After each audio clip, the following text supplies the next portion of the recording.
Bendiciones para todos. Hoy este día que estoy grabando esta cápsula, tenemos elecciones aquí en México, en nuestro país, ¿verdad?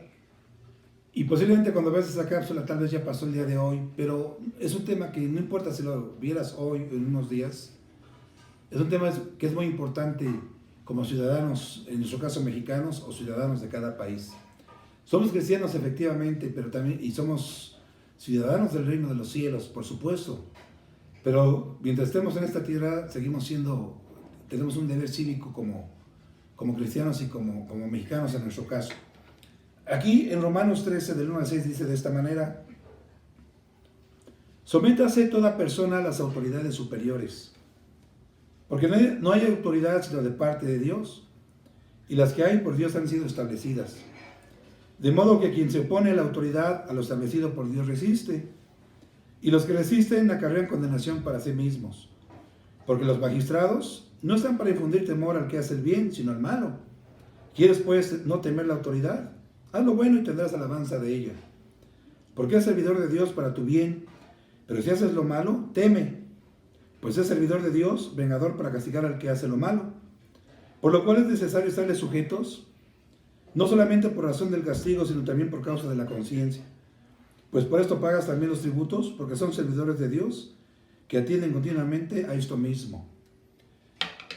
Me llama la atención que el apóstol Pablo, en las múltiples cartas que escribió, tocó este tema.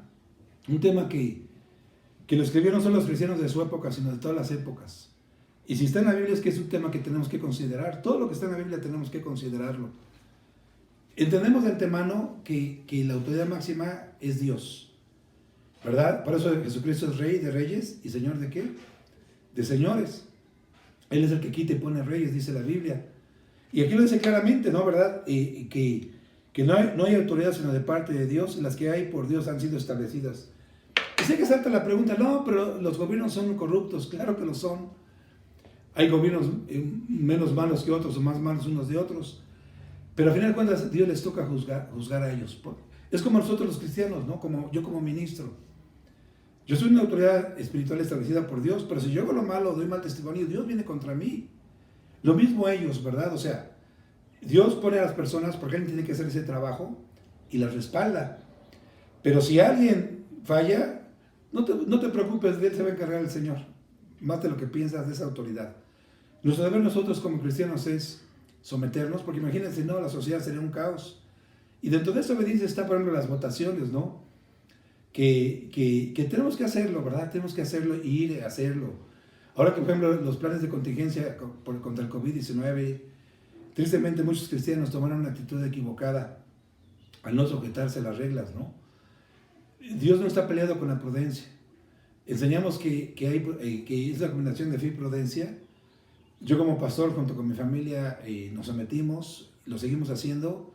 Yo en lo personal y mi esposa tenemos la primera dosis de vacuna, falta la segunda, pero seguimos usando cubrebocas, usamos gel, la sana distancia. Seguimos teniendo los cuidados recomendados, ¿verdad? Porque entendemos que esto es de parte del Señor y que tenemos que obedecer también. Y claro, hay una premisa aquí, ¿verdad? Hay una excepción, que si una autoridad te ordena algo que va directamente contra los propósitos del Señor, pues tú no estás obligado a obedecerla, porque vas a obedecer a tu autoridad, a la autoridad superior a esta autoridad.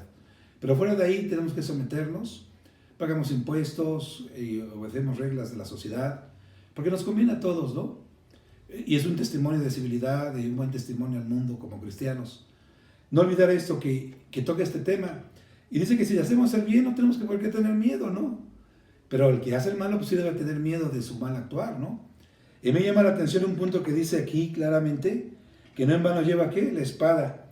Obviamente no voy a decir la Biblia lleva la escopeta, la ametralladora, la pistola, porque no había estas armas en este tiempo. Hacer referencia a las armas.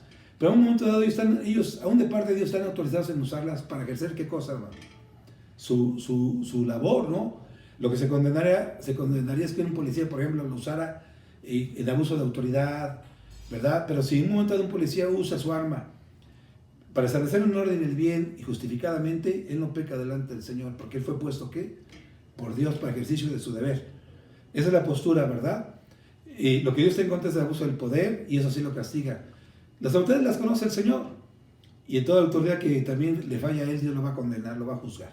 Pero nuestro deber como cristianos responsables es someternos a las autoridades y ser un ejemplo a la sociedad de todo esto. Así que, adelante, a votar, a cumplir lo que tenemos que hacer y cooperemos con la sociedad para el bien de ella misma. Que Dios les bendiga.